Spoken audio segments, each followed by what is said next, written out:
صوري حال انت حلوه كده. بسم الله الرحمن الرحيم. اللهم صل على سيدنا محمد وعلى اله وصحبه وسلم.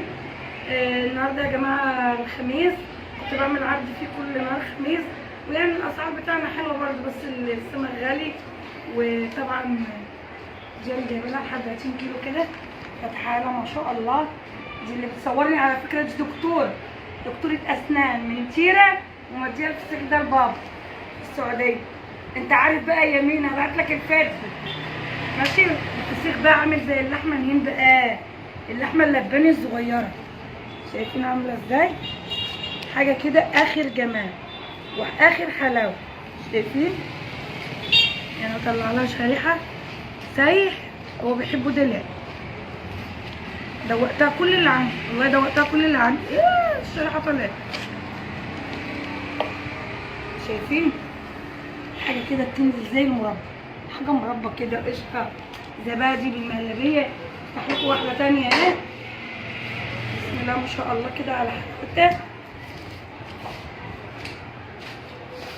حاجه كده اهي واقفه بعينيها.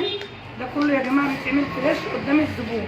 الله الله الله على الضحكه اللي بتضحك لي العسل دي. الله الله على السمونيه، الله على الحاجه الجميله دي. شايفين؟ ده بطنها اهي، مش فيها حاجه اخر جمال.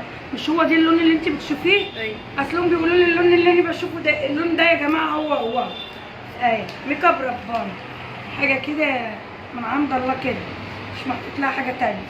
حاجه كده بتتفتح لوحدها ازاي، شايفين؟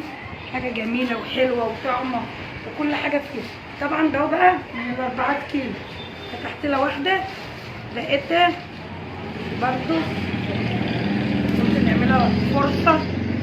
ده ال4 كيلو، شوفوا شايفين عامل ازاي؟ لحمه عامل ازاي؟ ما شاء الله، جميل وحلو وكل حاجه. وعندي يا جماعه دلوقتي 5 حبايات كيلو، 5 حبايات 6 كده ب65 جنيه. الحقوا وتعالوا، عشان انا عندي بتاع برميل اخلصه ونتفرج. واحنا بنسخن البحار لا بروح اما بس السماء مالناش بروح اخرى. والقمر اللي بتصورني دي وحده ربنا كانت تيجي في البيت. دكتوره اسنان كبيره يا رب، اكبر دكتوره اسنان، هي اللي هتعمل لي السنان بعد كده. الله يخليك، ويلا سلام.